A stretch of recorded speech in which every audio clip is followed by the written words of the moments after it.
Hello everyone, welcome to the first Sims 4 house build on the channel. This is something that I thought I'd try just to see if you enjoy it, as I know a lot of you like watching me build on Farming Simulator. And I did put a poll up, which I'm not sure all of you see, because there wasn't lots of votes. But for anyone that didn't see it, I asked if you would like to see some Sims 4 builds with a yes and no option. And like I said, there wasn't many votes, but from the ones it did get, the majority of them was for yes, so that's why I did this build. But if you didn't see the poll to vote on it, just let me know in the comments if you would or wouldn't like to see any more Sims 4 builds. If you would like to, then I'll do them in between Farming Simulator videos, but my Let's Plays, farm builds and any other Farming Simulator stuff will still be the main thing I upload. But if you don't want to see any Sims videos on the channel, then obviously this will be the only one I do. Either way, let me know so that I can work out whether to do any more or not. Anyway, now I've explained why I made this video, I'll tell you about the build. And I won't go through everything completely just yet, because I'll do that in the screenshots at the end. So it's a modern barn conversion, and I built this so that the barn part of the house is 2 stories high, with a small extension which is only 1 story and has a full glass roof. Because I wanted to have a large open plan kitchen dining area that had lots of natural light coming through. So I put the kitchen directly under the glass roof, which gives it a really open feel, and there's also an island in the kitchen that has some seats around it.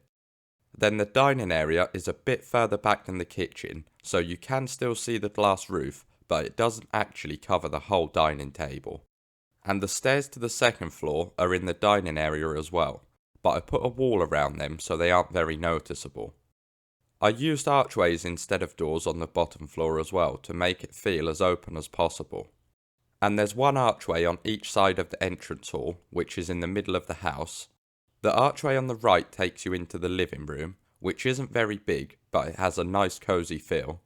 And the archway on the left takes you into the kitchen diner area, which like I said is also where the stairs to the second floor are. The second floor isn't as big as the bottom floor though, because it doesn't have the extension, so it's only as big as the rectangle barn shape of the house. But up there is 1 bathroom on the left side, 2 bedrooms, 1 in the middle and 1 on the right, and a small hallway which goes along the back of the house. And all the rooms up there are a pretty good size, but the bedroom on the right side is the biggest as it's the master bedroom.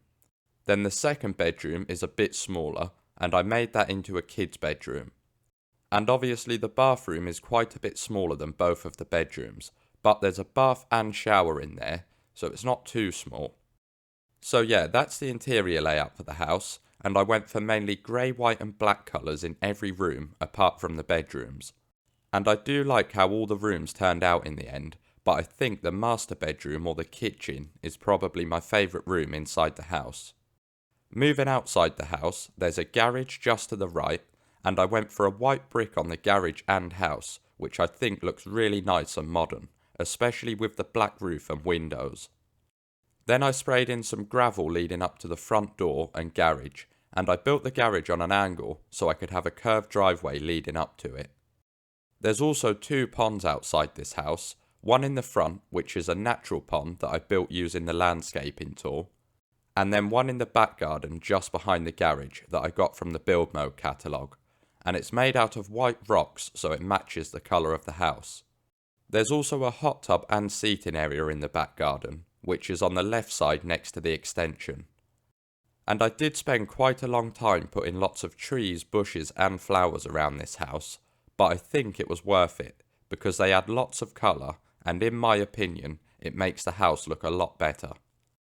And I'm quite happy with how this house turned out in the end, because I haven't built anything on The Sims or even played it for a long time. So it did feel a bit weird building on here, especially when I'm so used to the Farming Simulator build menu.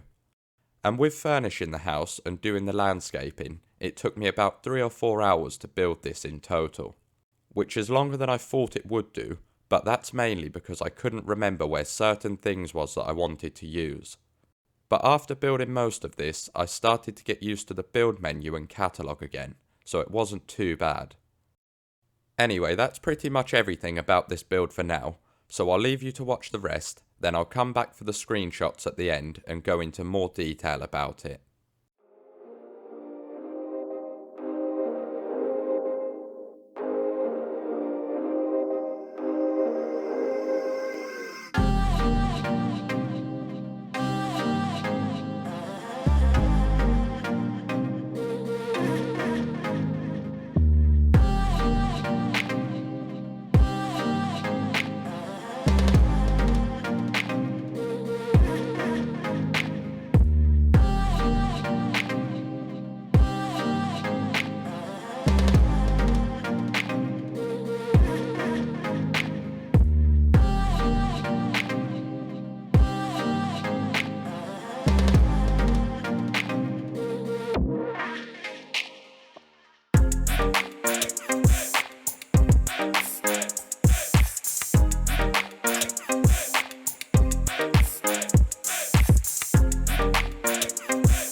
Okay, that's the build finished, so let's take a look at the screenshots. Starting with the front of the house, we get a good view of everything, and the colours from all the flowers really do make a difference to this. I think without them it would look very dull, just with the white and black colour of the house. Also, having the garage on an angle makes this house less symmetrical, which I think adds some character to the build. Moving on to a side view of the front, we get a good look at the glass roof and all the long windows on this house that give it a really modern look. And I added 2 lights to the front of the house and one above the garage door to light up the front at night time. The pond adds a nice feature to the house as well, and I think it looks quite natural with all of the reeds and lily pads. Going around to the back of the house, we've got the hot tub and seating area on the right. Then we have a long bush that runs all the way along the back wall and some flower beds that make a path up to the pond and garage. And I went for a black floor out the back to match the roof and windows. Moving into the garden, we get a better view of the hot tub and seating area with the patio doors from the kitchen leading out to it. And I put a light on each corner of the wall to light this area up at night. Onto the middle of the garden, you'll see I put a really low fence around the trees and flowers to make a flower bed, which I think looks really nice and neat. And we can see much better from here how the flower beds split the garden up into 2 pathways. Next up we get an even better view of the path leading up to the garage and pond. And I really like the flower bed on the right between the garage and house, because that goes into the front garden as well. Moving on to the last part of the garden, we have the pond, and I went for gravel on the floor instead of using the same brick as the back garden. Then I put a few of my own flowers around the back of the pond to add a bit more detail. Going inside now, we start off with the garage, and there isn't much in here, just a car and some boxes at the back. And I went for a very basic concrete floor and walls in here, but I did put some garden tools on the back wall for decoration. Moving inside the house through the front doors, we have the entrance hall with the archways on either side, then this long rug running through the middle that matches nicely with the panelling on the wallpaper. And I really like this table on the left with the flower on and picture above it. Going into the living room, I used a light grey wallpaper in here with a white carpet, because it isn't a big room, and if I used dark colours it would have felt smaller, especially with the black sofas and rug. It does look very cosy in this room though, especially with the fireplace.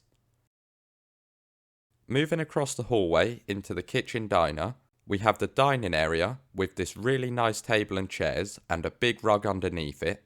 Then there's the glass roof that runs all the way along the extension, letting lots of natural light in. And I used the same floor and wallpaper in here as the hallway, so it flows through the archway and into here really nicely. Going over to the kitchen, we have the island in the middle with some seats around it, and also a sink in the middle of the island. And I put tile on the walls around the kitchen, but it still has panelling around the bottom, so it matches the rest of the walls in this room. Next we get a better look at the kitchen, which runs along this back wall, and I went for light grey counters and cabinets with a black fridge and oven. Then I put a silver microwave in to match the fan above the oven. And on the right I put a cabinet that goes down to the counter and has some shelves in to add a bit more detail to the kitchen. Then we get to see the dining area from a different angle, and we've got the patio doors on the left leading out to the garden. Then just behind the wall with the picture on is where I put the stairs to the second floor, so they aren't really noticeable. And I put these long curtains in all the rooms apart from the entrance hall, because with the amount of windows in this house it would be very bright, so they can be shut to block out the light. Moving upstairs into the hallway, we have the bathroom door on the left, and I put a table with a flower on and a picture above it just behind the door. Then I used black curtains up here as I went with pure white walls and floors. Turning around to face the other way, we have the master bedroom door directly in front of us, and the door to the child's room on the right.